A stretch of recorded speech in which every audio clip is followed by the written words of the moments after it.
자, 우리 2023년 부산생물 다양성 탐사 공유와 소통의 시간을 시작하도록 하겠습니다. 저는 오늘 사회를 맡은 부산 공동조직위원장 최대현입니다. 여러분 반갑습니다.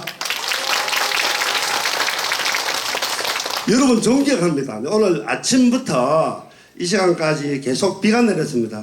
어제까지만 해도 비가 안 내린다 했는데, 비가 하루 종일 내렸는데, 또 불구하고 아무 사고 없이 지금 이 시간까지는 우리 금정산 일대를 우리 전문가와 여러 주전문가 여러분들까지 우리 금정산을 돌아다니면서 많은 탐사를 하고 기록을 하였습니다. 오늘 이 기록했는 것은 오늘 공유와 소통의 시간은 유튜브를 통해서 동시에 생중계되고 있습니다. 이제 계속 기록이 남아서 계속 집에 가서도 다시 한번 확인할 수 있고 볼 수 있는 시간이 될 것 같습니다.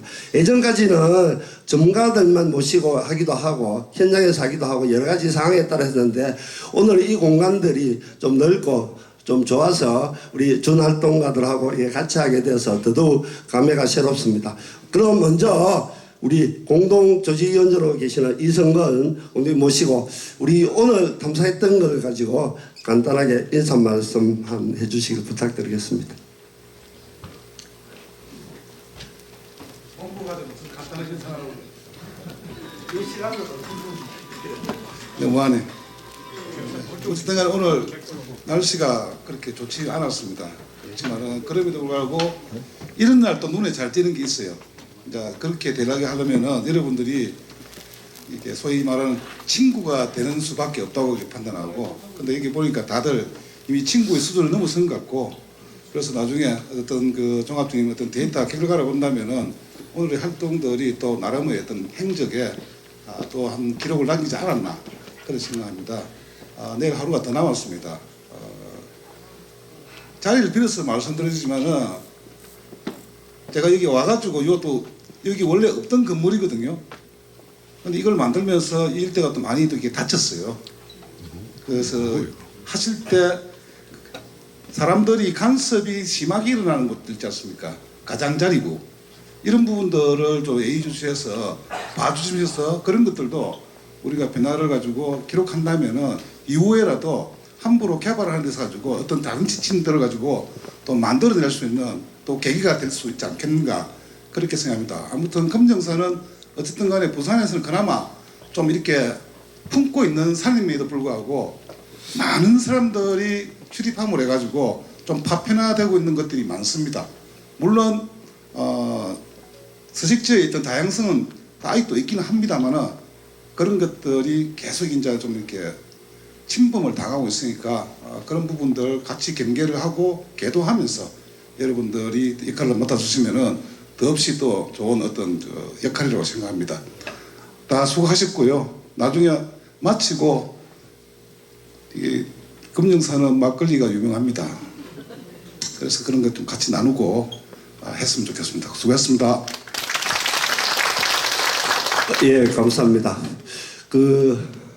지금부터는 실제 전문가님을 모시고 우리 오늘 무슨 을 관찰하고 어떤 걸 했는가 공유와 소통의 시간을 갖도록 하겠습니다. 오늘 각 분류군들이 굉장히 어려운 분류군도 있고 굉장히 좀 비가 오기 때문에 분류군들이 8개 분류군 17개 조가 편성되어 있습니다.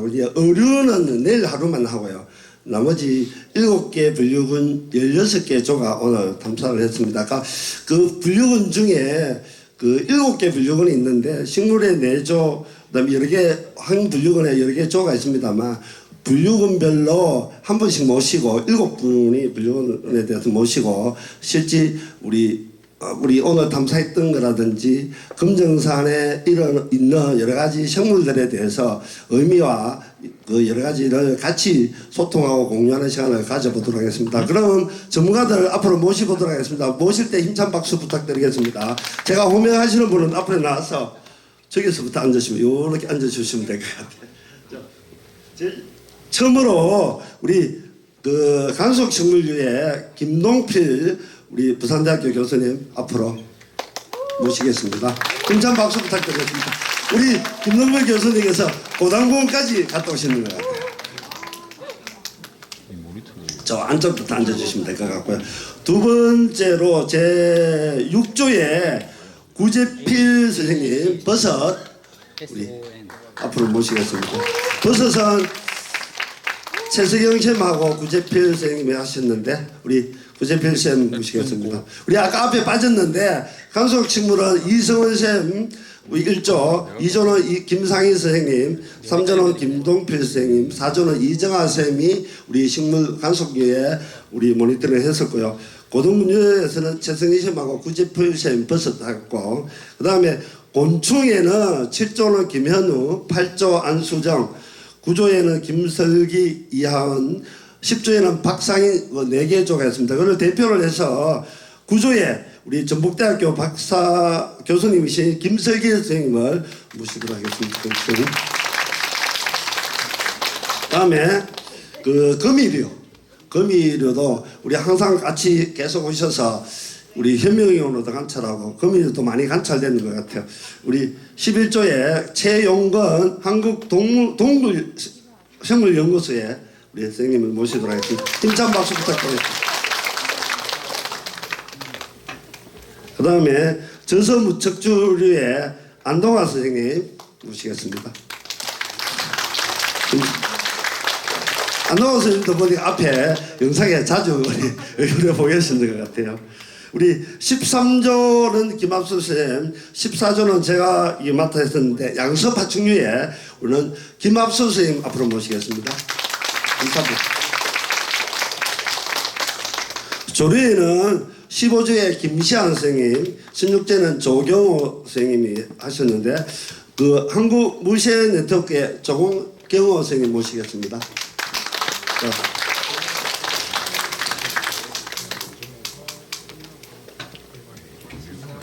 자, 우리 7개 분류군에 우리 전문가님을 모시고 우리 네이처링에 우리 강홍구 대표님이 이제 진행을 하면서 분류군별로 진행도 하고 질문도 하고 하는 시간을 갖는 우리 강홍구 선생님 모시겠습니다. 힘찬 박수 부탁드리겠습니다. 자, 지금부터는 우리 강홍구 우리 네이처링의 우리 대표님을 모시고 진행을 이어가도록 하겠습니다. 네, 소개받은 네이처링의 강홍구입니다. 반갑습니다. 그죠?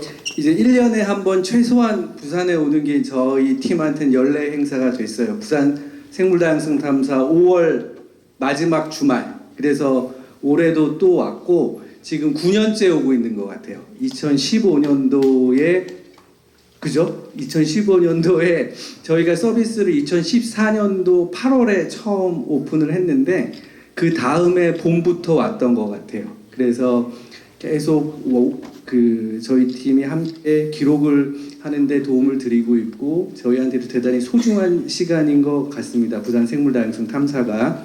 그래서 이 시간에는 앞서 말씀해 주신 것처럼 생물다양성 탐사 여러분 내일 이제 일반 참가자들하고 또 하겠지만 제일 중요한 게 이 전문가님들하고 우리가 직접 어떤 장소에서 얼마나 다양한 생물들이 살고 있고 그 상태가 어떤지 우리 스스로가 기록해보고 발견하고 기록하고 공유하고 배우고 알려주는 게 생물다양성 탐사의 목적이라고 생각이 돼요. 그것의 가장 기본적인 충실함이 결국에는 관찰하고 기록하는 부분이라고 생각이 됩니다. 그거 나누는 자리인데 아까 영상에서 여러분들 막 보셨죠? 작년에는 이제는 막 드론도 띄우시고 영상이 그 어느 지자체가 직접 하는 거 시 이런 데 하는 것보다 엄청나게 기록의 그 질이 좋은데 제가 몇 가지를 보면서 조금 이렇게 회상을 하면서 시작을 하고 싶었습니다. 이거 기억나십니까? 점들이 막 움직이죠? 이거 어디였죠? 그죠? 작년 회동저수지였어요. 그리고 여기는 어디였는지 기억이 나십니까? 그죠? 2020년도에 이기대 그리고 이 당시에는 이기대 공원이 공원 일몰제 때문에 뜨거운 이슈가 있었을 때 이 생물다양성 탐사가 그 문제를 해결하는 되게 소중한 계기가 됐던 사례이죠. 그리고 여기는 어딜까요 또? 그죠? 여기는 조금 헷갈려요. 그죠? 장산입니다. 장산. 첫날 저렇게 하고 이튿날 습지까지 올라가서 탐사를 했던 기억이 나실 거예요. 보여드린 이유는 저희가 12번의 부산에서 생물다양성 탐사를 진행을 했어요. 근데 매번 저렇게 우리가 노력을 하면서 기록을 남겼고 그 기록들이 쌓여가고 있어요. 그래서 여기서 12회라고 했죠. 1년에 2번도 되게 열심히 하는 기억도 있지만은 12번의 기록이 이렇게 쌓여 있다라고 생각하시면 좋을 것 같아요. 여기 2015년 삼락부터 작년 회동저수지 그리고 여기가 금정산이었던 것 같아요. 2018년에도 금정산 쪽을 했었어요. 근데 오늘은 이쪽 범어사 쪽 금정산까지 기록을 남겼던 거죠. 그래서 저는 부산 생물다양성 탐사의 역사가 이렇게 기록으로 남아 있고 그 어떤 곳에서도 시도하지 못하는 그 생물다양성 탐사의 그 본질, 목적에 충실하게 진행되는 활동이라고 생각을 합니다. 그리고 우리 지속가능협의회 홈페이지에 생물다양성 탐사 섹션이 있는 거 여러분 아시나요? 일부 아주 극히 소수가 알고 계신 것 같아요. 근데 그 지도를 포함해서 이 우리 김지연 차장님이나 비롯해서 대단히 열심히 준비를 하시고 한 번 이 프로그램에서 끝나는 거에 그치지 않고 그 결과들을 진짜 채곡채곡 갈무리를 잘 해놓고 계세요. 그래서 그 부산 지속가능발전협의회 홈페이지에 보면은 부산 생물다양성 탐사라는 코너가 있고 거기 아까 보여드렸던 그 지도 작게지만 다 들어가 있어서 보실 수 있고 1회부터 10회까지 결과 내용도 다 정리되어 있어요. 보고서까지 다운로드 받으실 수 있는 상황이에요. 저는 진짜 그 어떤 곳 1년에 이제 코로나가 해제됐으니까 다시 늘어날 것 같은데 전국에서 최소 20에서 30곳에서 이 생물다양성 탐사가 벌어지고 있는데 그 중에서 이렇게 과정과 결과를 체계적으로 하는 것은 부산이라고 생각이 되고 여러분도 자긍심을 가지셔도 된다고 생각이 들어요. 이 내용들을 좀 보여드리고 싶었어요. 저도 여기에 기여를 하고 있다는 거에 대해서 큰 영광으로 생각을 하고요. 이제 올해 얘기로 넘어가도록 하겠습니다. 그 점들을 막 보여드렸죠. 올해도 지금 되게 걱정이 많으셨을 거예요. 비도 오고 우리가 조사하는 게 녹록치 않았는데 어떻게 됐을까 싶은데 이렇게 한번 보시죠. 아침 한 10시부터 진행을 했죠. 빼곡히 점들이 그래도 솔찬히 찍히고 있는 모습이 보일 거예요. 계속 찍히고 있고 여기는 어딜까요? 이따 설명을 드릴게요. 저 먼 점도 하나 찍혔어요. 가신 분들은 아실 거예요. 그렇게 점들이 찍힌 걸 보실 수 있고 지도로 좀 멎어 있는 모습을 볼게요. 이쪽에 보니까 저는 이쪽에 왜 점이 찍히지? 그랬더니 우리 양서파충류 팀층에서 김합수 선생님 팀은 저기를 갔나 봐요. 되게 뭐 의미 있는 그 사이트인 것 같아서 이곳에서 양서파충류 모니터링도 진행을 하셨고 여기가 이제 베이스 캠프 시작하는 점이었던 것 같아요. 범어사 옆에. 그리고 저서팀 여기 제가 만났던 그 사당 이름은 잊었는데 그런 부분이 있었고 그리고 여기 이제 북문 그 다음에 쭉 넘어가서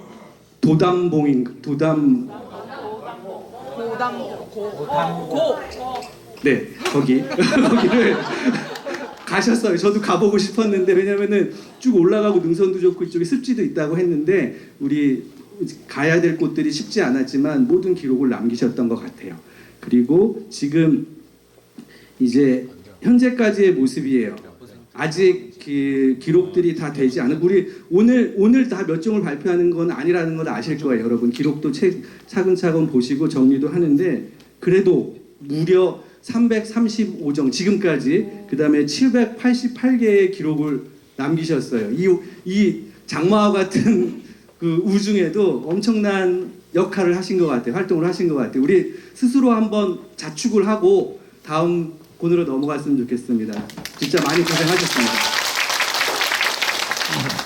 지금부터는 이제 이렇게 진행을 할게요. 7분류군 오셨는데 제가 좀 분류군 전문가님들을 호명을 하면 전체적으로 오늘 탐사가 어땠는지 어떤 특징이 있었는지에 대한 설명을 좀 부탁을 드리고 그 다음에 제가 사전에 파악했던 좀 공유를 했으면 하는 종들의 사진을 기록을 띄워드릴게요. 그럼 그 종 몇 종을 설명하는 형태로 해서 이렇게 진행을 하도록 하겠습니다. 먼저 저는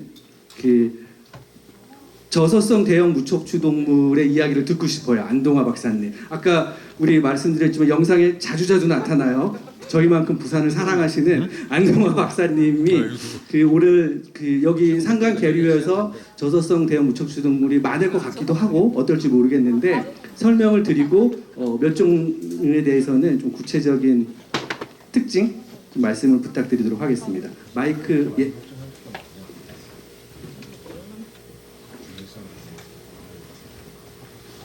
할까요?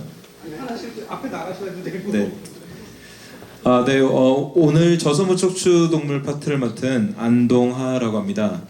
오늘 이제 범어사 주변으로 해서 금정산 이게 주변에 있는 그런 물에 대한 부분을 저희가 살펴봤는데요. 아무래도 산강 계곡의 전형적인 특징들을 많이 보여주고 있었는데 정말 아쉽게도 비로 인해서 좀 상당히 좀 조사가 힘들었던 부분들이 있고 또 이쪽 사면들을 보니까 계곡에 이렇게 커다란 바위들이 많고 그 바위에 또 이렇게 이끼가 많이 껴있는 그런 특징이어서 꽤 습한 그런 지역이다라는 것을 좀 알 수 있어서 상당히 기대를 많이 했었지만 역시 비로 인해서 조사가 좀 수월하지 않았던 점은 좀 있었던 것 같습니다. 그렇지만 저희가 이제 조사를 또 열심히 했어요. 그래서 나름 비를 맞으면서 정말 희한하게 조사하려고 하니까 비가 더 많이 오더라고요. 그래가지고 그럼에도 그걸 좀 뚫고 나름 조사를 좀 진행을 했었습니다. 그래서 주로 전형적인 계곡 환경에서 많이 보이는 저서 무척추 동물, 특히 이제 어떤 수소 곤충 중에서 뭐 강도래라든지 날도래라든지 그리고 뭐 다슬기 같은 거 포함해서 엽새우 이런 종류들 해서 기본적인 계곡 환경에서 보이는 종들이 주로 출연을 했었고요. 그 중에서 오늘 대표적으로 보이는 이제 앞에 그 저서 동물이 있었는데 바로 가재라고 하는 종입니다. 원래 제 주전공이 가재입니다. 원래 제가 그 박사학위 논문을 가재로 썼었거든요. 그래서 그랬는데 막상 오늘 저는 실제로 못 만났어요. 네, 오늘 저는 실제로 못 만났었고 그렇지만 다른 팀 분들이 이 가재가 존재하는 것을 사는 것을 잘 찍어서 올려주셨고요. 뭐 가재는 여러분들이 잘 알고 계신 대로 상당히 양호한 산강 계곡 환경을 대표하는 그런 대표적인 어떤 저서 무척추 동물이라는 것을 알 수가 있겠습니다. 그래서 내일 한번 일반 시민들과 함께 이 범어사 주변 계곡에서도 한번 꼭 그 민물에 사는 가재를 한번 꼭 찾을 수 있도록 좀 더 그 노력을 해보도록 하겠습니다. 네, 그리고 오늘 장수 잠자리라고 하는 잠자리 유충도 발견했습니다. 장수 잠자리라는 그러한 잠자리 종도 계곡 환경에 좀 이렇게 특화되어 있는 종이라고 할 수가 있는데요. 아무래도 장수 잠자리는 좀 모래 환경보다는 모래 말고도 좀 이렇게 고운 뻘흙이 좀 섞여 있는 그런 환경인데 아무래도 계곡부가 잘 발달됐고 이렇게 또 산림과 만나는 부분들이 있기 때문에 아마 장수 잠자리가 충분히 살 수 있는 환경으로 생각이 됩니다. 대신에 아직은 조금 장수 잠자리가 많이 어린 상태였어요. 그래서 좀 작은 크기의 장수 잠자리를 만날 수 있었습니다. 예, 궁금해하실 것 같아서 여기 기록은 아닌데 장수 잠자리가 이렇게 네네 상당히 커다랗게 자라서 생긴. 네, 그래서 물속에서 몇 년 동안의 그 어떤 그 애벌레 시기를 거친 후에 이제 이렇게 성충이 되는 그런 종류라고 할 수 있겠습니다. 자, 좀 사진에서는 좀 표현이 잘 안 되는데 먹파리라는 파리목 종류의 그 유충이라고 할 수가 있겠고요. 마치 물속에서 크기는 매우 작지만 자벌레 움직이듯이 이렇게 접었다 폈다 이런 식으로 운동을 하는 그런 종류가 되겠고 물론 먹파리도 종류가 상당히 많지만 그래도 조금 어떤 산간 계곡이라든지 아니면 조금 여울성의 그런 환경들에서 주로 이렇게 돌에 붙어 있는 그러한 종류로 저희가 확인할 수가 있는 그런 종류라고 할 수 있겠습니다. 신기한 동영상을 자, 동영상입니다. 네, 지금 열심히 푸시업을 하고 있습니다. 네, 바로 계곡 환경에 우리나라 계곡 환경에서 대표적으로 볼 수 있는 강도래 종류 중에서 진강도래라고 하는 그 곤충의 유충이고요. 네, 물 속에서 저희가 이제 나름 이렇게 그 채집을 해서 바깥에 빼놓은 상태이기 때문에 그 실제 자연계에 있는 그 계곡 물보다는 조금 산소가 부족한 그런 상태이기 때문에 이렇게 산소 공급을 위해서 이렇게 푸시업을 해가지고 그 주변에 있는 공기를 이용하는 그런 모습이라고 할 수 있겠고, 꽤 여러 개체의 진강도래를 물속에서 확인할 수 있었습니다. 그래서 전반적으로 이 범어사 주변의 어떤 계곡 환경이라는 것이 괜찮게 좀 양호한 부분이라는 것은 저희가 알 수는 좀 있었는데요.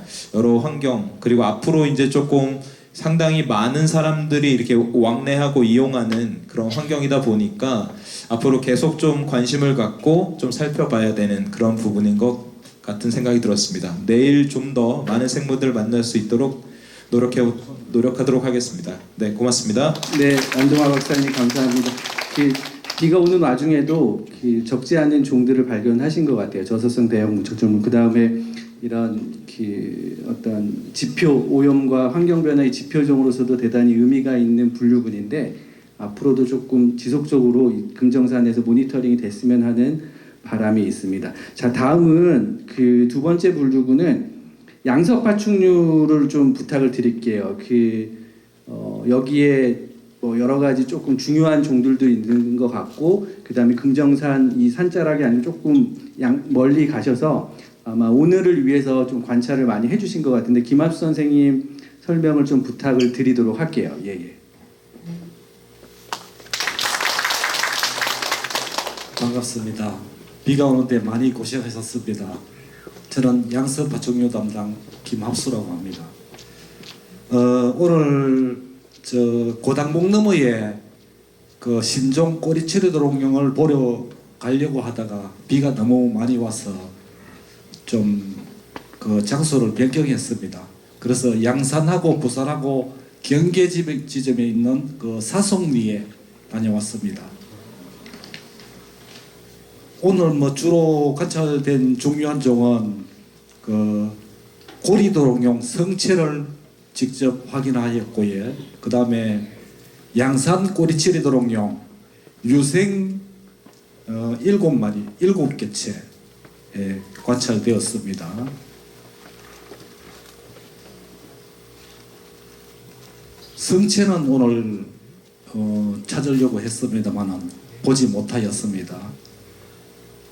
양산 꼬리치리 도롱뇽은 국제학술지에서 한국 꼬리치리 도롱뇽과 유전적 거리가 너무 멀어 새로운 신종으로 발표되었습니다.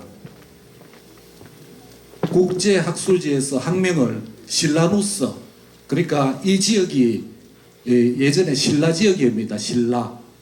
그렇기 때문에 그 학명을 신라누스로 지었습니다. 그 다음에 국명을 양산 꼬리치리 도롱뇽, 그러니까 사송리에서 처음 발견되어서 양산 꼬리치리 도롱뇽으로 명명하게 되었습니다. 국내에는 아직 정식적인 등록이 되지 않은 종입니다.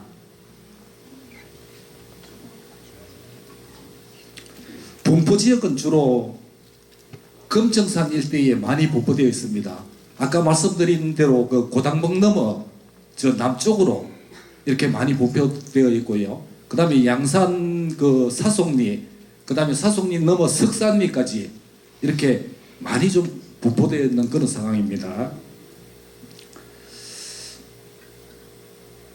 그 오늘 이치는 도보로 넘어가면 한 범사에서 750m 정도 되는데 직선 거리로 저희들은 좀 둘러서 이렇게 차도로 다녀왔습니다. 그 다음에 고리도롱뇽은 유생은 뭐 한 20-30개체 정도 발견하였고요. 그 성체는 한 개체 보았습니다.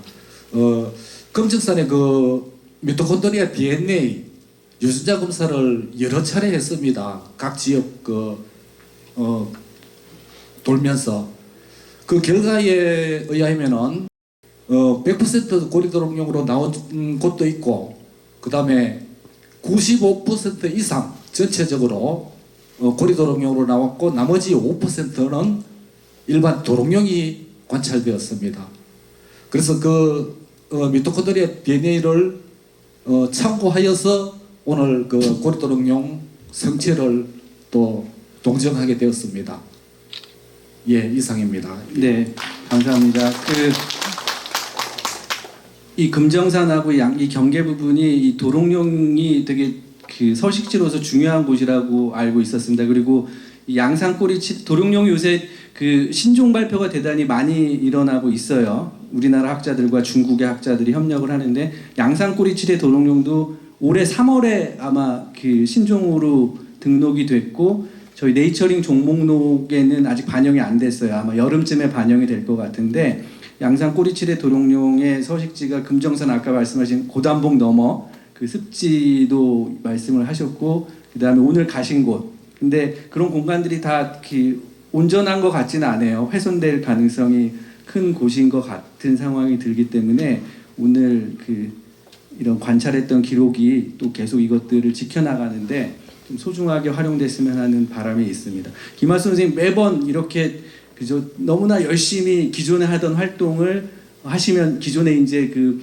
모니터링을 해주시고 그 다음에 탐사가 있을 때마다 이렇게 소중한 기록들을 남겨주시는데 너무 감사드리고 다시 한번 박수 부탁드리면 좋겠습니다. 감사합니다.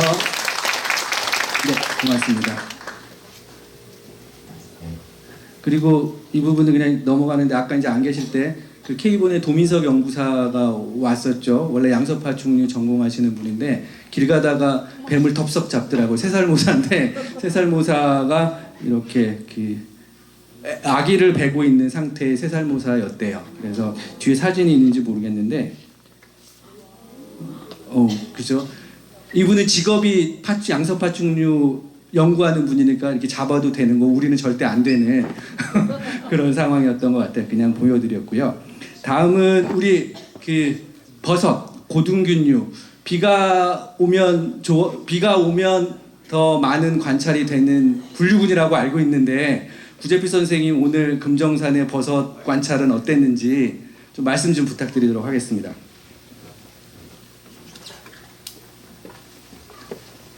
감사합니다. 저는 최소영 교수님과 같이 고등균류를 담당하고 있는 구재필입니다.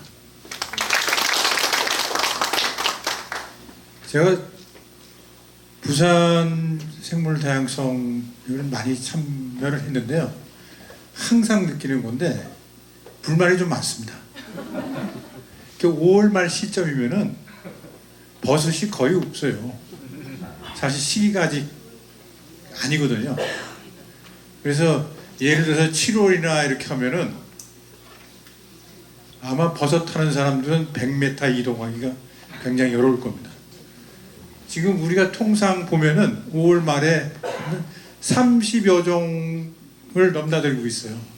그러니까 그만큼 이 땅에서 나는 버섯들은 5월이면 별로 나지 않습니다. 더군다나 이 버섯은 90%가 물이기 때문에 비가 안 오면은 버섯이 나지는 않습니다. 그나마 그 나무에서 나는 버섯들은 일부 나긴 하는데 이 땅에서 나는 버섯들은 거의 나질 않아요. 그래서 5월 달에 부산에 좀 비가 왔다고 그래서 좀 조금 기대를 해봤었는데 오늘 조사를 해보니까 땅에서 나온 버섯은 뭐 몇 개 볼 수 있었고 거의가 나무에서 나는 버섯들을 볼 수가 있었습니다. 그 다음에 이 버섯이라는 게 우리가 잘 알지만은 관심을 안 두면은 보이질 않아요. 그러니까 지나가서 그냥 발로 툭 차는 게 버섯이거든요. 그 맨 처음에 하는 누가 이제 재미로 앙케이트를 한번 해봤는데 제일 먼저 버섯을 보면 무엇을 하십니까? 라고 했더니 1위가 조금 전에 말씀드린 이건 뭐지? 툭 라고 합니다. 그 다음에 또 제일 많이 나오는 질문이 버섯 제가 좀 안다고 그래서 이 산에 가면은 우리나라 버섯 몇 종류인지 아세요? 지금 그 생물자원관에 등록되어 있는 것들이 등록되어 있는 거를 숫자로 따지면 뭐 몇천 가지가 되는데 그냥 우스갯소리로 우리는 2가지 있다고 합니다. 먹는 거, 못 먹는 거. 그래서 이 먹는 버섯들은 주로 가을에 많이 나오기 때문에 지금은 거의 뭐 아까 질문도 있었습니다만은 이거 먹을 수 있습니까? 아 물론 먹을 수 있어요. 그건 맛이 없어. 그 다음에 내일 아침에 일어날지 안 일어날지 그건 또 몰라. 버섯은 독버섯에 대한 여러 가지 얘기가 많이 있잖아요. 뭐 화려한 것이 독버섯이다. 세로로 찢어지면 안심하고 먹어도 된다. 등등이 있는데 이거 다 거짓말이라고 생각하시면 돼요. 독버섯의 왕도는 없어요. 무조건 버섯 자체를 모르면은 그 버섯을 먹으면은 마루타가 되는 겁니다. 본인이 생체 실험하는 거니까 절대로 먹으시면 안 되고 안전하게 그냥 슈퍼에서 양식법 좋잖아요. 맛있는 거. 그거 사드시면 되겠습니다. 오늘 보니까 한 30여 종을 본 것 같아요. 봤는데 역시 나무에서 나는 버섯들이 많았고요. 그 특이한 거는 여기 지금 보고 있는 버섯이 새롭게 그 최소영 교수님이 그 동정을 하신 건데 방석 구멍버섯이라고 여기 보시면 이게 구멍이 좀 나와 있죠. 근데 이런 유사한 버섯들이 워낙 많기 때문에 쓱버섯은 몰라요. 그러니까 관찰력이 뛰어나시고 그 다음에 여러 가지 정보도 많으시고 그러니까 이게 새롭게 규명이 됐는데 아직 정식적으로 뭐 등록되기나 이런 건 아니고요. 지금 최 교수님도 한 2번 보셨다고 그럽니다. 이게 방석 구멍버섯이라는데 좀 희귀버섯인데 우리는 잘 몰라요. 그냥 하얀 버섯이구나 이렇게 생각하시게 되겠습니다. 다음.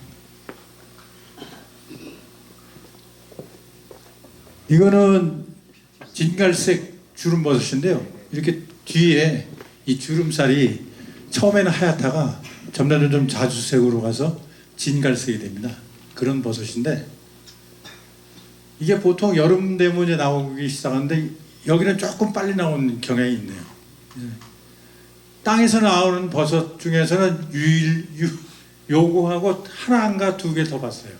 땅에서 나오는 버섯이 지금 거의 안 나오고 있습니다.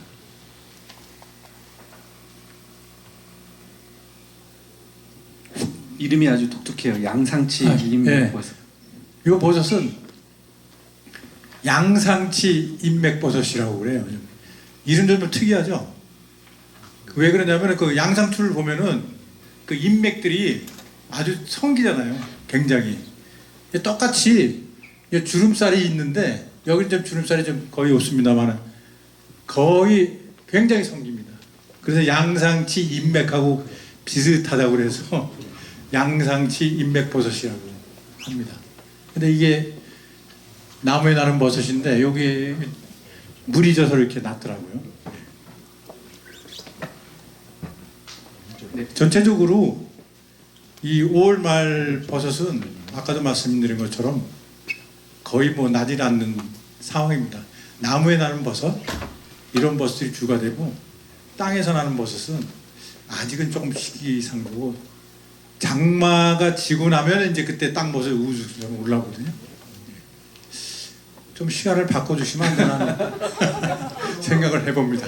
예, 네, 감사합니다. 예, 고맙습니다. 예, 아직도 기억이 나네요. 삼락에서 저희 몇 번 했잖아요. 그때 이제 그 균류 전문가님 최성 교수님, 구재필 선생님 오셨는데 그때 학교에서 계속 돌아다니면서 투덜투덜 하셨던 기억이 나요. 버섯이 있어야지 확인을 하고 부르든지 말든지 막.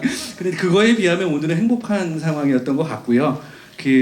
그죠? 균류도 되게 소중한 어떤 그 생물 분류군인데 이 발견한 물론 그 다양한 분류군을 조사하다 보니까 그 일정을 한꺼번에 맞추기가 어렵긴 한데 아마 균류에 대해 균류 전문가님이 아쉬움이 큰 것 같아요. 그래서 제가 보기에는 엑스트라 탐사를 균류만 특별히 준비해 주실 거라고 잠깐 믿어 의심치 않습니다. 하나 제가 빼먹었는데요. 이 버섯에 대해서 그 사람들이 일반적으로 보면은 그 식물 비교를 많이 하거든요. 근데 버섯이 아시는 분은 아시겠지만은 식물의 꽃하고 열매에 해당이 됩니다. 그러니까 실제로 이 땅 속에 균사라는 조직이 있어요. 그래서 그게 생활을 해가고 식물의 가지, 뿌리 이런 역할을 전부 해주거든요. 그래서 우리가 먹고 있는 버섯은 일반 식물하고 다르게 꽃하고 열매를 먹고 있다라고 생각하시면 되고, 균사가 지금 우리 발 밑에, 우리 지나가면 산에 가면은 발 밑에 아무것도 안 보이지만은 땅 속에는 균사들이 자라서 그것이 나무와 나무를 연결하고 버섯을 발생하고 해서, 크게 말해서 전 세계적으로 균사가 다 지금 덮고 있다고 합니다. 근데 버섯은 자실체다, 꽃이다, 이런 걸 꼭 알아주셨으면 합니다. 네, 고맙습니다. 자, 다음은 아마 제일 어려웠던 분류군일 것 같아요. 비가 왔기 때문에 그 주최 측에서 금정산을 선택을 하면서 드디어 우리도 천종 가까이 달성할 수 있는 기회가 왔다. 온전하니까. 그래서 곤충 분류군 전문가분들을 4분이나 모신 걸로 알고 있어요. 어떤 4분이 어떤 종들을 이 악천후 속에서 발견하셨는지 좀 궁금합니다. 전체적으로 말씀해 주시고 아까 말씀해 주신 종도 사진을 좀 띄워보도록 할게요. 예. 네, 아마 오늘 가장 조사가 어려웠던 분류군이 저희 곤충이 아닐까 싶은데요. 다들 비가 오는 와중에서도 비 맞으면서 고생 정말 많이 하셨습니다. 먼저 박수 한번 부탁드리고 시작하겠습니다. 네, 저희가 처음 와서 이제 범어사 근처를 보니까 아까 이제 안동환 박사님께서 말씀하셨듯이 이끼가 많고 바위가 많고, 그리고 이렇게 아무래도 이제 다양한 그런 환경에서 되게 기대를 많이 했었는데, 오늘 비가 안 올 거라고 예상했지만 너무 많은 비로 인해서 저희가 원래 이제 좀 돌아다니면서 날아다니는 것도 잡고 이렇게 하려고 했지만 그러지 못하고 오히려 숨어 다녔습니다.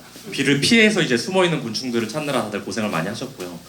그 중에서 이제 아무래도 오늘 날씨가 이렇다 보니까 가장 신난 곤충은 아마 돌좀이지 않을까 싶었는데요. 돌좀이라고 하는 건 이제 이끼 근처에서 좀 많이 나는 곤충이고, 오늘 유독 더 많은 돌좀들이 이제 신나게 움직이는 것들을 저희가 관찰을 많이 했습니다. 그 외에 이제 날아다니는 나비라든지 이런 것들은 관찰을 거의 하지 못했고요. 거의 나무에 고착화돼 있거나 아니면 바위에 숨어 있는 그런 곤충들을 저희가 주로 관찰을 했습니다. 먼저 앞서 이제 영상을 하나 보고 가실 건데요.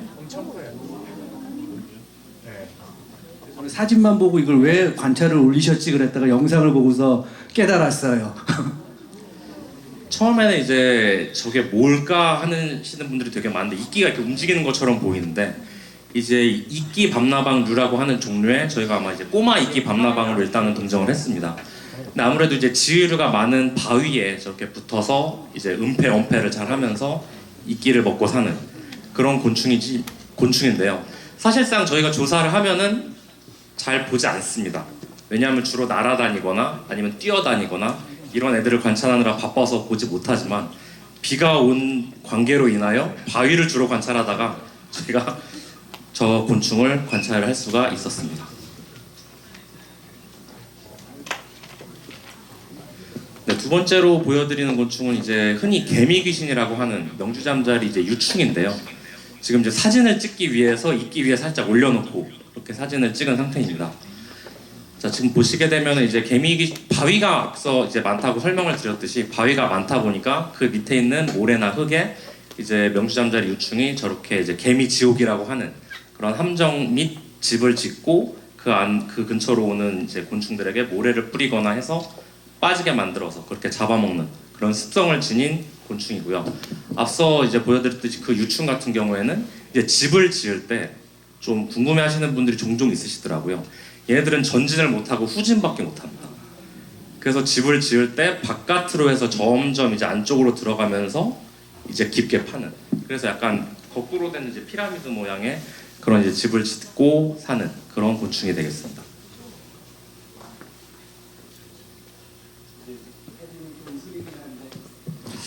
이거 혹시 아시는 분 있으실까요? 전혀 곤충 같아 보이지 않은 그런 모양을 하고 있죠. 이게 이제 매실나무에서 저희가 찍은 사진인데요. 이제 매실나무에 있는 공깍지벌레입니다. 그냥 보시면 이게 뭘까 하고 그냥 넘어갈 수 있지만, 이렇게 이제 자세히 들여다보게 되면 또 이제 못 보던 곤충을 볼 수가 있는데요. 이런 공깍지벌레 같은 경우 이제 고착화된 깍지벌레로서 이제 성충이 되면서 한 곳에 저렇게 고착을 해서 죽을 때까지 붙어서 사는 그런 깍지벌레가 되겠습니다. 네, 지금 아까 돌좀 말씀하셨는데 돌좀 한번 검색해서 보도록 할게요.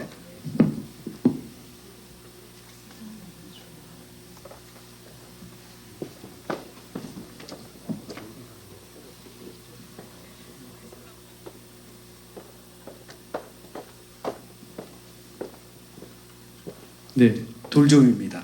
네, 돌좀은 거의 바위에 붙어 있는 모습을 이제 많이 사진을 찍으시는데요. 사실 얘들이 거의 야행성이거든요.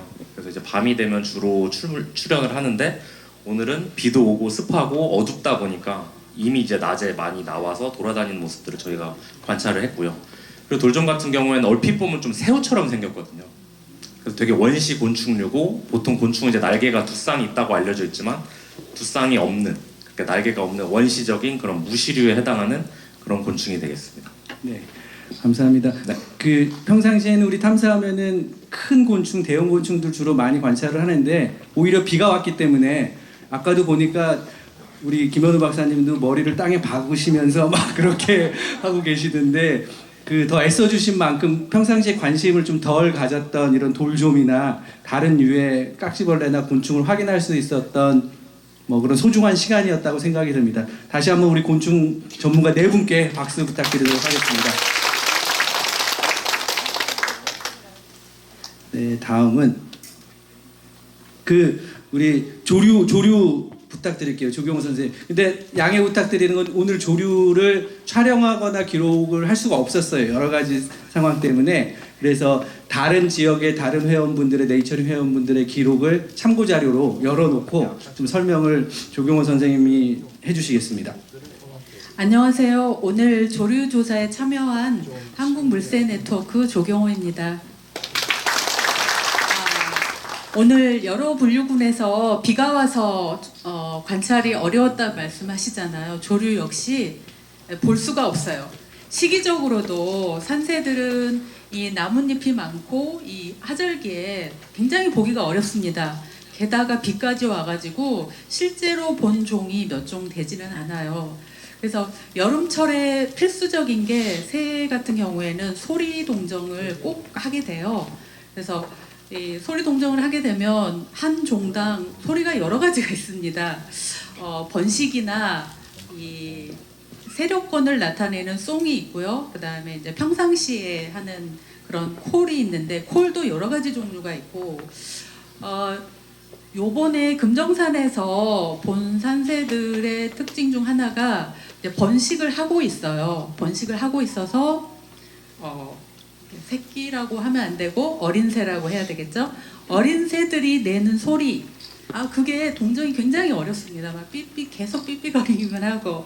그래서 하늘에서 비는 떨어지지만 우리 조원 선생님들께 저 새가 뭔지 좀 봐주세요. 같이 봐요 하면서 뭐 박새류 종류는 뭐 박새, 쇠박새, 곤줄박이 뭐 이런 새들이 이제 둥지를 떠난 어린 새에게 재차 이제 마지막 독립에 앞서서 육출을 해주는, 먹이를 먹여주고 하는 그런 장면들을 관찰할 수 있었고요. 여름 철새들이 또 많이 와 있어요.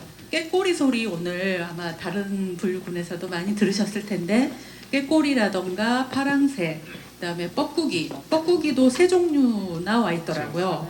그냥 뻐꾸기하고 벙어리 뻐꾸기, 거운등 뻐꾸기. 아마 뻐꾸기에 관심이 있으신 선생님들은 또 알아들으셨을 건데요.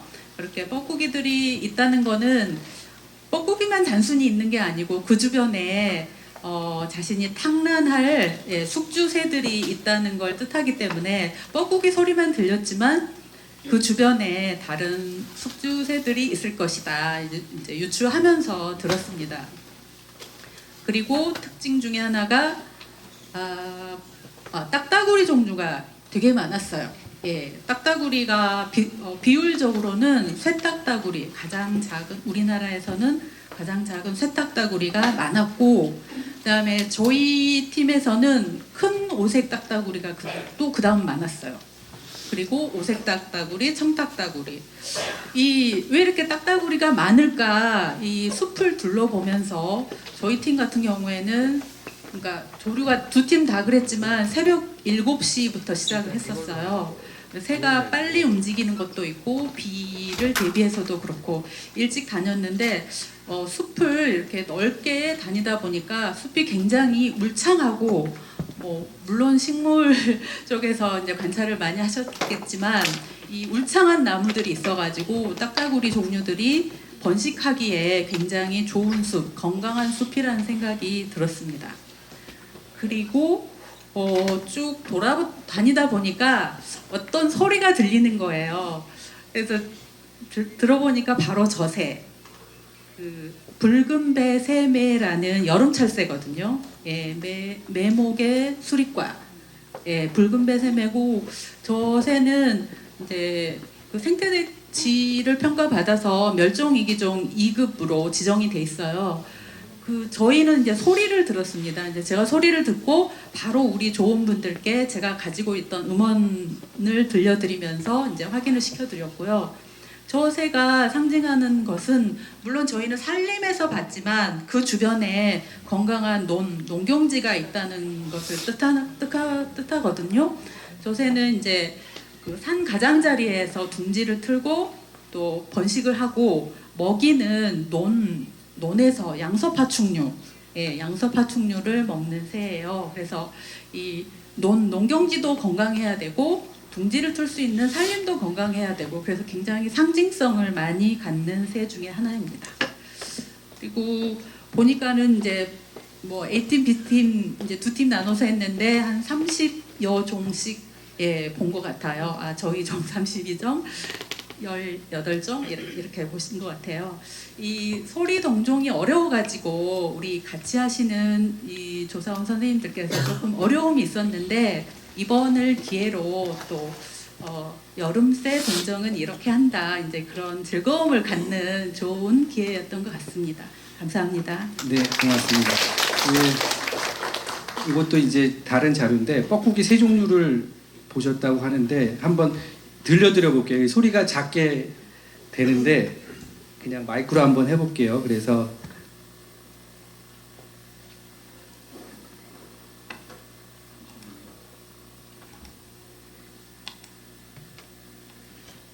그거 사지보다 동작이 되나? 됐죠? 이 정도면 되겠죠? 오케이. 움직인다. 야, 희한하다. 우와. 앞에 영상 때문에 사지보다 동작이 되나? 됐죠? 이 정도면 되겠죠? 오케이. 움직인다. 야, 희한하다. 우와. 사지보다 동작이 되나? 됐죠? 이 정도면 되겠죠? 오케이. 꼬마 이렇게 밤나방이 안 나가고 계속 있었어요. 네, 다시 한 번만 들려드려 볼게요. 그래서 이게 뻐꾸기 소리 들리시나요? 가장 흔하게 듣던 뻐꾸기 소리였던 것 같고, 그 다음에 벙어리 뻐꾸기 생김새가 비슷하긴 한데 다른 종이었던 것 같고요. 이 소리도 아마 작게 들리는 이 소리인 거죠. 꾹꾹꾹꾹. 네, 벙벙 이렇게 들립니다. 그다음에 이제 검은 뻐꾸기죠. 네. 다 비슷비슷하게 생겼어요. 근데 두경과는 거의 비슷하게 생겼습니다. 네. 소리를 한번. 요거는 많이 들어보셨던 소리인 것 같아요. 아까 여기 강당 올 때까지 뒷산에서 울었습니다. 네. 그래서 그죠? 뻐꾸기 세 종을 다 같이 관찰할 수 있었던 그런 기회였던 것 같습니다. 그 다시 한번 역시 그 상황이 좋지 않았는데도 애써주신 조경원 선생님, 김시한 선생님 고맙다고 우리 박수 한번 해주시면 좋겠습니다. 자, 다음은 우리 거미입니다. 최영문 소장님이 우린 비 오면 다리 밑으로 가고 정자로 가면 돼, 그렇게 말씀을 해주셨는데 아까 화장실 앞에서 관찰하고 계시더라고요. 어땠는지 좀 말씀 부탁드리겠습니다.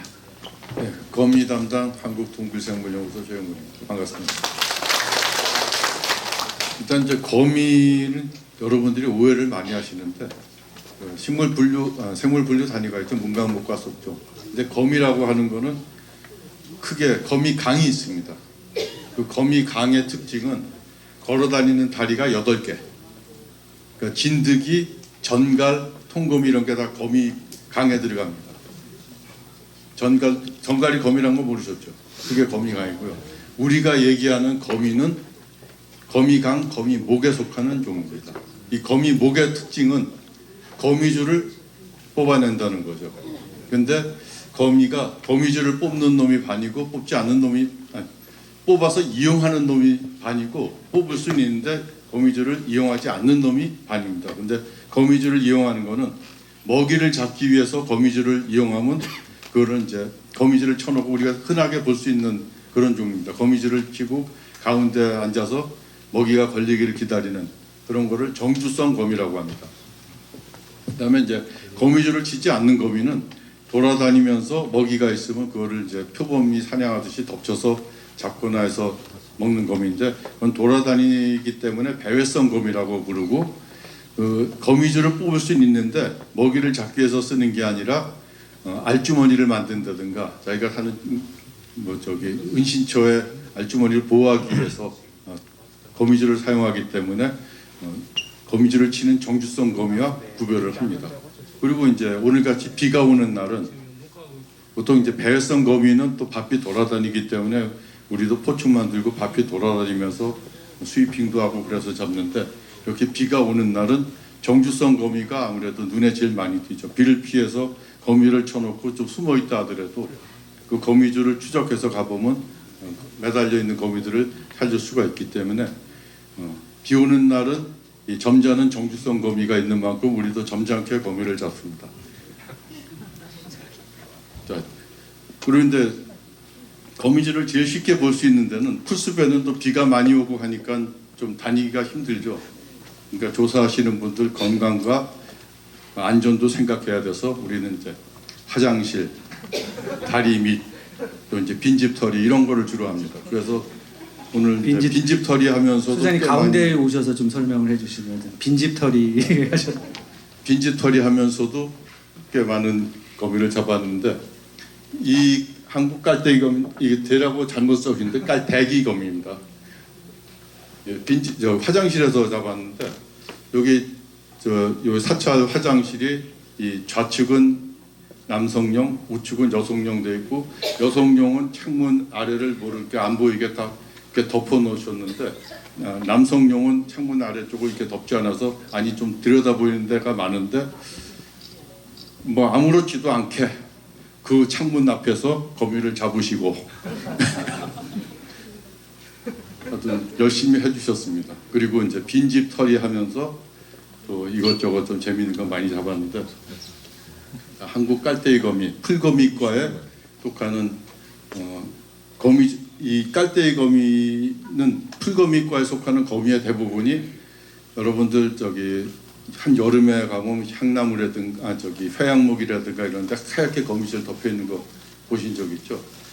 그런 식의 거미줄을 치는 게 이제 풀거미과의 특징인데 거미줄이 아주 빽빽하고 하얗게 되어 있으면서도 이 깔때기 모양의 구멍이 가운데서 밑쪽으로 나 있습니다. 그래서 거미줄을 지나다니는 벌레들을 덮쳐서 재빨리 나와서 잡아먹는데 그렇지 않고 자기가 위험을 느꼈을 때는 뭐 0.1초도 안 걸린다. 바로 깔때기 속으로 들어가면서 그 밑으로 또 탈출할 수 있는 땅으로 떨어질 수 있는 그런 탈출로까지 마련해 놓고 하는 종류인데 그 종류 중에서 덩치가 제일 큰 놈, 깔때기 거미.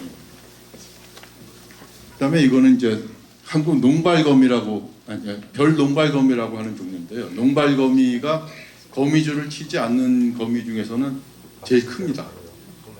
이거는 이제 완전 성체가 되기 직전의 형태인데 이거는 빈집에서도 봤고 화장실에서도 봤습니다. 다음요. 이거는 이제 민자가거미라고 하는 풀거미과의 가게거미 종류의 하나인데 민자라는 이름은 이 송민자라는 여성분의 이름입니다. 학명을 붙일 때 여성분을 끝에 이자가 붙고 남성분은 아이가 붙는데 이 거미의 학명은 송민자입니다. 끝에가. 근데 이제 좀 슬픈 사연이 있다면 있는데 경북대학교의 백가병 교수님께서 우리나라 원로 거미학자신데 그분 실험실에 이 송민자라는 여성분이 아주 열심히 공부를 하고 거들어준 적이 있었습니다. 근데 그분 남편이 공군 대위였었는데 너무 이제 실험실에서 늦게까지 있고 이제 집에 늦게 들어오고 하니까 의심을 해가지고 결국 싸워서 이혼까지 하게 됐어요. 그러고서는 이제 미국으로 그냥 가셨는데 백가병 선생님이 너무나 미안해서 이 거미를 송민자애로 이름을 붙여주었습니다. 다음에. 예, 요 세종이었습니다. 네. 네, 고맙습니다. 하여튼 이거 비가 와서 저희가 보통 바이오블리츠 가면은 못 잡아도 40여 종, 보통 50종은 그냥 넘겨서 범위를 잡는데 이번엔 비가 오고 좀 럭셔리한 조사를 하다 보니까 이제 그 종만 기록을 하게 됐습니다. 내일이라도 날씨가 좋아지면은 좀 더 해볼 텐데 그럴 가능성이 없어서. 예, 그거 올린 거. 같이 올렸어요, 그쪽. 예. 같이 올린 거. 네, 고맙습니다. 최성규 교수 말씀대로 보니까 버섯 우리 조에서도 거미를 몇 종 올리셨어요. 그래서 소장님께서 확인해 주시고 그것도 역시 우리 탐사의 특징이 자기 분류구만 보는 게 아니고 지나가다 있으면 또 십시일반 아까 가제처럼 기록을 해주시니까 또 의미가 있을 것 같아요. 네, 저는 민자 가게 거미에서 이게 무늬가 민자인가 뭐 그런 혼자 상상을 했었는데 사연이 있는 슬픈 종명이었습니다. 아무튼 감사합니다. 항상 어려운 상황에서 거미를 조사해 주시고 기록으로 남겨주시는 우리 최영곤 소장님한테도 역시 큰 박수 부탁드리도록 하겠습니다. 자, 이제 마지막으로 김동필 교수님께 이제 질문을 드리면서 이 세션을 마무리하려고 해요. 좀 설명을 부탁드리는데 금정산이 제가 알기로는 금정산에서 생물다양성 탐사를 하는 이유가 금정산이 이제 국립공원 지정에 관한 이야기도 오래전부터 있었고 근데 팔공산이 또 먼저 돼버리고 뭐 여러 가지 좀 복잡한 구석도 있는 것 같아요. 근데 이제 국립공원을 하자고 지정하고자 하는 이유가 여러 가지가 있고 그것들의 근간은 어떤 우리 이런 식생과 식물상이 이 금정산이 어떤 기반으로 갖춰져 있는지에 대한 그 이야기들 기본이 제일 이해가 필요할 것 같아요. 종이 너무 많기 때문에 어떤 특정 종 하나하나 설명보다 저는 좀 교수님께서 개괄적인 금정산의 가치, 어떤 식생의 가치, 식물상의 가치, 생물다양성의 가치에 대해서 좀 말씀을 드리고 요거는 아까 고단봉이라고 그러셨나요? 고단봉? 예, 거기 가서 찍힌 칭갈나무예요. 뒤에 사진 보면은 좀 높은 느낌이 나긴 해요. 이렇게 쫙 안개 끼는 곳에. 그래서 이 사진을 보여드리면서 좀 전반적인 이 탐사의 의미를 좀 말씀 부탁드리도록 하겠습니다. 예, 다들 반갑습니다.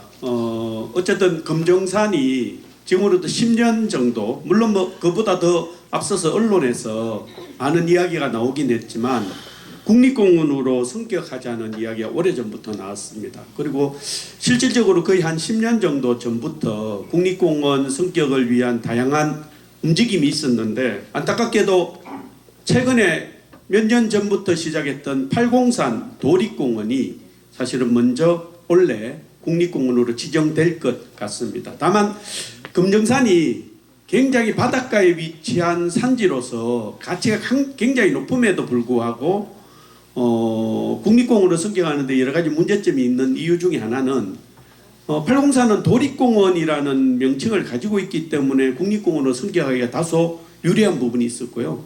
금정산은 부산에 보호지역이 거의 없는 형태로 그냥 금정산으로 있었기 때문에 아마 보호지역으로 되는데 어려움이 있지 않았을까라는 생각이 듭니다. 식물의 측면에서 보면 우리나라 전체 식물 분류군이 한 5,500분류군 정도가 있는데 남한에는 한 3,000분류군 정도 된다고 하고요. 기하식물이 한 300종 정도 된다라고 합니다. 이건 물론 생물자원마다 매년 이제 통계가 좀 틀리기 때문에 바뀌긴 하는데요. 금정산이 한 800분류군 정도의 식물이 있다라고 해요. 상당히 많은 분류군인데 아까 우리 새살모사라고 있었죠, 그죠? 예, 우리 식물에도 같은 집안 사람이 있습니다. 새물풀레라고. 예, 같은 집안인데요. 어쨌든 이럴 때 다 웃어야 되는 것이에요. 근데 2018년도에 금정산에 대해서 조사를 한 분류군이 있어요.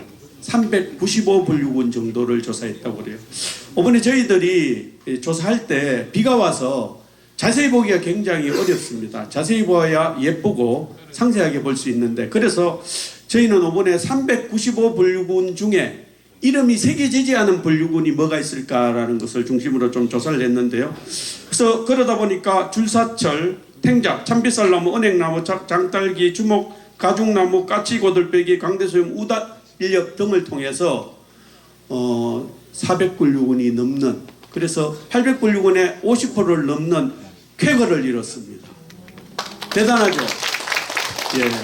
그래서 일단 50% 이상의 분류군을 일반적인 이런 생물 다양성 탐사를 통해서 얻는다는 것은 굉장히 어려운 일입니다. 그래서 저는 이번 조사가 굉장히 가치 있는 일이었고요. 저하고 같이 조사를 해주신 강덕선 선생님, 조원희 선생님, 정경성 선생님, 이용희 선생님, 최명순 선생님께 너무 감사의 말씀을 드리고요.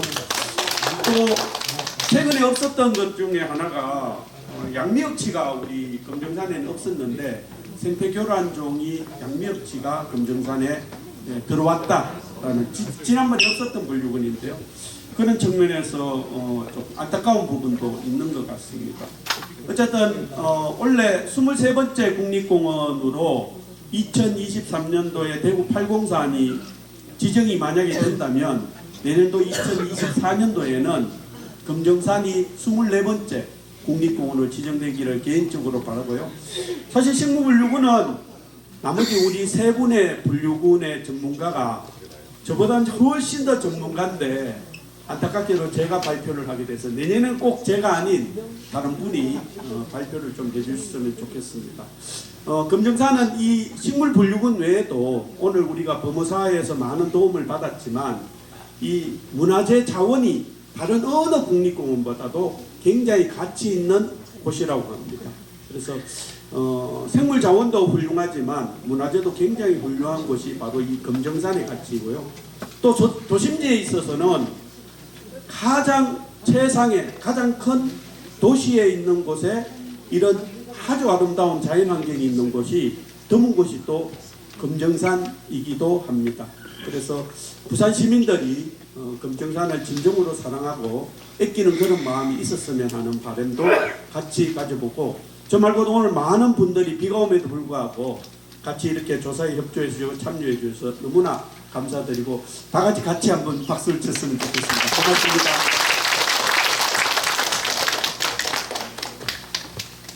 예, 감사드립니다. 이제 모든 분류군의 전문가 선생님께서 말씀을 해주셨는데 혹시 궁금한 점이 있으실 수도 있을 것 같아요.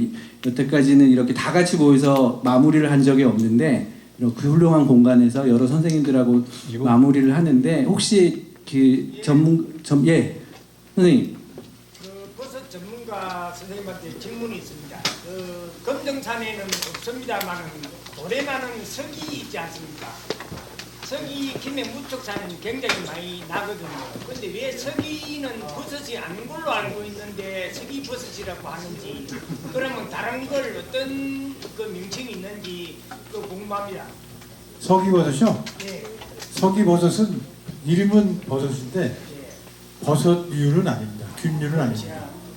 그래서 지유류에 속하거든요. 그래서 관례상 서기버섯을 우리가 먹으면서 특히 이제 절에서 많이 먹었죠. 절 병원을 막는다든지 이런 식으로 많이 먹는데, 그래서 이제 서기버섯이라는 이름을 붙였는데 버섯은 아니고요. 지유류에서 보거든요. 지유류는 뭐 잘 아시겠지만은 조류하고 균류의 공생체입니다. 그래서 하고 있는데 이 서기가 나는 데는 여기서는 서기를 못 봤습니다만은 그 바위 좀 약간 높은데 높은 바위 그런 데에 많이 붙거든요. 네. 여기도 뭐 있긴 있을 텐데 저희들이 찾지는 못해서. 제가 알기로는 금정산에는 없는 걸로 알고 있고요. 예. 김해 무척산에는 제가 제출을 옛날에 좀 많이 했습니다. 예. 그것도 좀 이게 남획을 많이 해가지고 이게 버섯이 많이 줄었어요. 옛날에는 그 산에 가면은 높은 산에 가면은 이 손으로 딸 수 있는 정도였었거든요. 그렇게 많았는데 지금은 뭐 적국대기 있어가지고 일반인은 뭐 접근을 못하는 그런 상황입니다. 예, 감사합니다. 이제 서기는 눈으로만 보는 걸로 우리 약속하는 걸로 하겠습니다. 혹시 다른 질문 있으신 분 계실까요? 네. 질문이 없습니다. 그저 비 오는 와중에 힘들게 그리고 설명들을 너무 잘 해주셨기 때문에 질문이 없는 걸로 알겠습니다. 아까 맨 처음에 보여드렸던 것처럼 저희는 부산 생물다양성 탐사가 대단히 모범 사례라고 생각을 해요. 참여하시는 분들, 전문가 선생님들 계속 인연을 가져가지고 그 다음에 12번이라고 했죠. 기록들이 남아있잖아요. 12번의 기록이 남아있고 물론 전문적인 조사도 진행을 할 수 있겠지만은 우리가 같이 관찰하고 기록한 것들은 남이 해줄 수 없는 거라고 생각이 되고 큰 역사를 만들어 간다고 생각을 합니다. 여러분 자긍심을 충분히 가지셔도 좋을 것 같고 올해도 역시 소중하게 관찰해 주시고 기록했던 내용들 잘 정리해서 또 하나의 역사를 남길 수 있도록 애쓰도록 하겠습니다. 네, 저는 여기까지 말씀을 드리도록 하겠습니다. 고맙습니다. 예, 우리 감사합니다. 우리 지금 범위가 12종 나왔기 때문에 굉장히 적게 나온 건 사실입니다. 그런데 제가 2018년도, 19년도에 금정산이 국립공원 승격을 위한 학술 조사를 할 때 범위를 2년 동안 조사를 한 적이 있는데 그때 금정산을 샅샅이 뒤지면서 기록해낸 범위가 한 170종 정도. 12종이 170종으로 바뀌었습니다. 우리 아까 최승 씨도 아까 버섯 이야기하는데 범어사 주변에 자기 혼자만 가지고 있는 사진이 이게 우리나라에서 자기가 혼자밖에 없다고 이야기 해 주셨는데 버섯 도가문인데 1300종 요 근처가 아니고 이제 도감을 가지고 있는데 버섯 종류도 굉장히 많은 것 같습니다. 오늘 공유와 소통의 시간이 굉장히 의미 있었던 것 같습니다. 우리 다시 한번 전문가 선생님께 큰 박수 부탁드리겠습니다. 공유와 소통의 시간은 이제 이렇게 안 하면 안 될 정도로 우리 굉장히 의미가 있는 시간이었는 것 같습니다. 우리 이것으로 공유와 소통의 시간을 마치고 단체 사진을 같이 한번 찍도록 하겠습니다. 우리 전문가님께도 계시고 여기 앞쪽에 전체적으로 앞으로 나와서 단체 사진 찍고 단체 사진 찍으면서 나머지 공유해드리고 우리 마감하도록 하겠습니다. 우리 전체 앞으로 나와주시기 부탁드리겠습니다. 요 앞에 사진을 떼야 되겠다.